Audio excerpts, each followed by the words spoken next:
अगर कोहली और रोहित पे आवाज उठ रही है तो गिल तो कल का बच्चा है, राहुल कर रहा है। मेरी नजर में राहुल ने आज सबसे प्यारी बैटिंग की है, चाहे विराट कोहली हो चाहे अय्यर हो। अल्टीमेटली चलेगी तो तुम्हारी क्रिकेट ही। तो भैया ये चीजें, बाकी जो रोहित पे भौंक रहे हैं उनको मैं बोल चुका हूं कि बेटा सुधर जाओ।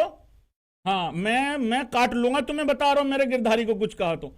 अभी भी 2 सेशन गुजरने के बाद भी आसान नहीं है, लेकिन केएल राहुल बड़ी जबरदस्त तरीके से फाइट आउट कर रहे हैं।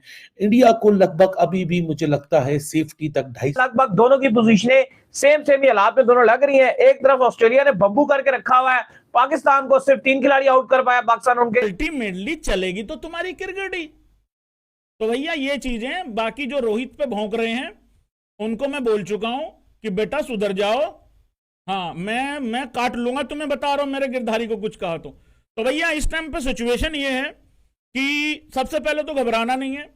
देखो, as far as Kohli is there, tension की कोई बात नहीं है, सब माहौल चंगा। लेकिन अगर कहीं कोहली भैया के साथ ऊंच नीच हो गई, भाई सारी बोले छाती पे आती हैं फिर तो ये चीज अपने को समझनी पड़ेगी। बाकी यूट्यूबरों के जाके देख लो थंबनेल क्या लगे हुए। भाई जेनसन राहुल को स्लेजिंग कर रहा है। हाँ, मैंने बताया भाई, अभी आंखें दिखाता है, आंखें दिखाता है गऊ आदमी को मदरबोर्ड। वो देखो, वो हंस के टाल रहा है बेचारा। वो कह रहा है क्या है, बच्चा है तुम, चल। कहते मेरे फादर इन लोग के घर के बाहर ना तेरे जैसे गाड़ी पे कपड़ा मारते हैं, चल चल चल निकल। हाँ, ज्यादा बदतमीजी नहीं करनी। हाँ, टेटियों का जवाई हूं मैं, उठवा लूंगा कह के पप्पा को। स्नेहा सीरियसली बताओ। हाँ, अब तो हम बताएंगे सीरियसली। लो भाई साहब, क्या करे आदमी, मरता क्या ना करता। भाई साहब, ये बॉलर ने विकेट नहीं ली है। चलिए जी, रबाडा 5 विकेटें ले गया भाई। 27, 28, 29, 30, बस यही 3.5 ओवरों का, 4 ओवरों का फर्क रहा। तो आप लोग वो जाके देख सकते हैं। तो अभी भाई सिचुएशन ये है कि 24 पे 3 आउट, वहां से थोड़ा सा हमको जगाया, उम्मीद दी, थोड़ा सा सॉलिडिटी प्रोवाइड करने की कोशिश करी अय्यर ने। अभी भी 2 सेशन गुजरने के बाद भी आसान नहीं है, लेकिन केएल राहुल बड़ी जबरदस्त तरीके से फाइट आउट कर रहे हैं। इंडिया को लगभग अभी भी मुझे लगता है सेफ्टी तक 250 रन जरूर चाहिए, और 250 रन भी तकरीबन 74 रन दूर हैं। लेकिन उम्मीद इंडिया को रखनी चाहिए कि अगर इंडिया यहाँ फाइट आउट करता है और मजीद आखिरी आने वाले सेशन में ये 3 विकेटों के नुकसान पर 71 रन जोड़ने में कामयाब रहता है, तो इंडिया काफी हद तक अपने आप को कॉन्फिडेंस फील करेगा पहले दिन के अख्ताम के ऊपर। लेकिन काफी हद तक साउथ अफ्रीका को क्रेडिट देना पड़ेगा। ठीक है, शुरू में रोहित शर्मा ने अपना विकेट थ्रो किया, शुभमन गिल ने अपना विकेट थ्रो किया, विराट कोहली और श्रेयस अय्यर ने जबरदस्त फाइट दिखाई। लेकिन जिस तरह कगिसो रबाडा आया, then he won the battle against Shreyas Iyer and Virat Kohli. What a brilliant spell of fast bowling. ठीक है भाई साहब, जरूरी नहीं होता कि आप एक 150 की स्पीड डालें, 140 की स्पीड डालें, but just look at the skill at the he is operating at an average of 135 to 138 case. इसके दरमियान वो ऑपरेट कर रहा है, but just look at how he is utilising the conditions. किस तरह इस पिच से वो ही generating the carry, how he is generating the consistent line of length, how he has been showing his discipline. It is simply brilliant. जिस तरह Kagiso Rabada ने bowling की, एक बेहतरीन डिस्प्ले ऑफ टेस्ट मैच देखने को आपको मिल रहा है, जहां खूबसूरत किस्म की साउथ अफ्रीका की टीम से बॉलिंग हो रही है। इंडिया अपनी तरफ से फाइट आउट करने की कोशिश कर रहा है। अब केएल राहुल के ऊपर काफी दारोमदार है। केएल राहुल ने बड़ी खूबसूरत तरीके से जिस तरह लो बैक लिफ्ट को लेके सॉफ्ट हैंड्स के साथ वो खेल रहा है, ताकि एजेस न कैरी हो, सिंगल डबल के ऊपर ज्यादा वो फोकस करे और टीम इंडिया को एक सेफ्टी के स्कोर तक पहुंचाए, जो कि यहाँ 250 रन के लगभग है। आई एम श्योर कि मैनेजमेंट को ये बात बहुत बाखूबी पता होगी what score they are looking at, and he has been grinding pretty hard. 55 के स्ट्राइक रेट से 71 बॉल्स में 39 रन ऐड कर चुका है, जिसमें 1 छक्का 6 चौके हैं। लेकिन केएल राहुल के अलावा दूसरे एंड से भी अब रेजिस्टेंस आनी होगी। हालांकि शार्दुल ठाकुर ने अच्छी रेजिस्टेंस दिखाई, एक ब्रिस्क पेस से खेल रहा था।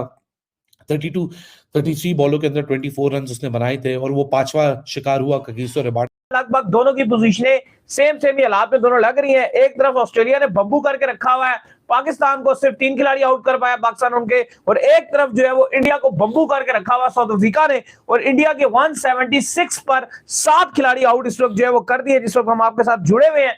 तो 176 पर 7 खिलाड़ी इंडिया के आउट हो गए, जिसका साफ मतलब ये दिख रहा है कि दोनों ही एशियन टीम्स बिल्कुल डोमिनेट करने के मूड में नजर नहीं आ रही है, और दोनों तरफ जो गोरों की टीम है, एक तरफ साउथ अफ्रीका की टीम, एक तरफ ऑस्ट्रेलिया की टीम पड़ गई है। दाऊद साहब, इंडिया से तो ये उम्मीद नहीं हमने लगाई थी कि इंडिया इतनी बुरी क्रिकेट साउथ अफ्रीका में खेलेगा, क्योंकि इंडिया के जो बैट्समैन है वो फिर भी थोड़े बहुत बेहतर है, क्वालिटी ले आते हैं, लेकिन वो भी बुरे तरीके से ढेर हो चुके हैं। लेकिन देखो पाकिस्तान ऑस्ट्रेलिया का मैच चल रहा है, अच्छी आज पाकिस्तान के बॉलर्स ने राइट जगह बॉलिंग की, लेकिन बात वही है कि मैं अभी इसी की बात कर रहा था कि यार इतना मुश्किल वो पिच था, और वहां पे भी अगर आपके बॉलर्स खाली फाइटिंग ही करेंगे, खाली अच्छी बॉल ही करेंगे तो फायदा नहीं है, क्योंकि आपको वहां पर बेहतर करना था। अभी आप देखो, आज अच्छी बात यह थी कि राहुल ने जिस तरह से रन्स बनाए हैं, खड़े में इस टाइम सर्वाइवल कर रहे हैं, और अभी हमने देखा कि विराट कोहली ने भी एक अच्छी नॉक की, अय्यर ने भी की। एक चीज है जो फर्क है पाकिस्तान ऑस्ट्रेलिया के मैच में, इंडिया साउथ अफ्रीका के मैच में, अभी आपको नजर आ रहा होगा कि दोनों डाउन है, लेकिन जो वाज़ेह फर्क है वो बॉलिंग है, पाकिस्तान की बॉलिंग और इंडिया की बॉलिंग। इंडिया की बॉलिंग क्वालिटी का, क्योंकि मैं भी यही बात कर रहा था अली से कि इंडिया और ऑस्ट्रेलिया की अब सीरीज थी, जो इंडिया जीता था ऑस्ट्रेलिया में, इंडिया ने कोई ऑस्ट्रेलिया में कोई 5-5 नहीं बनाए, इंडिया ने ऑस्ट्रेलिया में 5-5 नहीं बनाए, लेकिन जो इंडिया की बॉलिंग थी उसके अंदर वो दम था कि वो ऑस्ट्रेलिया को बार बार ऑल आउट कर रही थी। करना पड़ेगा, ज्यादा दिन नहीं लगेंगे, voices will start to surface. अगर कोहली और रोहित पे आवाज उठ रही है तो गिल तो कल का बच्चा। सही बात है जी, परफॉर्मेंस दिखानी पड़ेगी, और whatever the reason is he needs to do. जो बैटिंग राहुल कर रहा है, बाकी मेरी नजर में राहुल ने आज सबसे प्यारी बैटिंग की है, चाहे विराट कोहली हो, चाहे अय्यर हो, चाहे जायसवाल हो, चाहे गिल हो, चाहे जो मर्जी, Rahul batting with supreme authority. कुट भी खाई, हेलमेट में भी बॉलें खा रहा, फिर भी स्टैंड सॉलिड है, तो ठाकुर भी अच्छा खेला। परफॉर्मेंस दिखानी पड़ेगी भाई, गिल को भी और बाकी रोहित शर्मा को भी। रोहित शर्मा भी बड़ा डिसअपॉइंट कर रहा है, और काफी इनिंग्स हो गई हैं उसकी साउथ अफ्रीका में, तो उसकी जो एवरेज है वो बताने वाली भी नहीं है। मतलब 6-7-8 इनिंग्स में कोई 150 रन है, तो ये कोई इनिंग्स है, ये कोई मतलब बताने वाली परफॉर्मेंस है? इतना अच्छा बड़ा बैट्समैन है, तो they need to do well.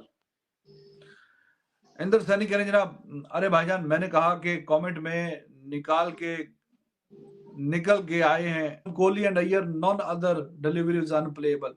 जी, उन दोनों को बहुत अच्छी गेंदें पड़ी हैं रबाडे की, एक तो बोल्ड हो गया और एक एज दे के, वो दोनों ही शानदार गेंदें थी। और किसी हद तक आप अश्विन के लिए भी that was too good delivery for Ashwin, to be honest. Sudden bounce हुआ है, वो बेचारा वहां से क्या करता, बल्ला रखा आगे, वो गेंद ऊपर में लग के निकल गई है, हैंडल और ग्लव्स पे कहीं लग के निकल गई, तो उस पे वो भी उसके लिए अच्छी डिलीवरी थी। 2018 में भी यही हुआ था, India 187, south Africa 194, India 200। Gill is Gujarat Titans captain, he will never sit out in future. नहीं भाई, ये कहने की बातें हैं, बहुत अगर परफॉर्मेंस नहीं आएगी तो बाहर हो जाते हैं, बड़े बड़े हो गए तो ना बैठे बाहर, फिर आपकी टीम बैठ जाएगी, एक ही बात होगी फिर दो में से। जब नहीं आप बाहर बिठाएंगे तो लोग बाहर आ जाएंगे, वो जमाने गए, अब लोग बहुत समझदार है मेरा भाई।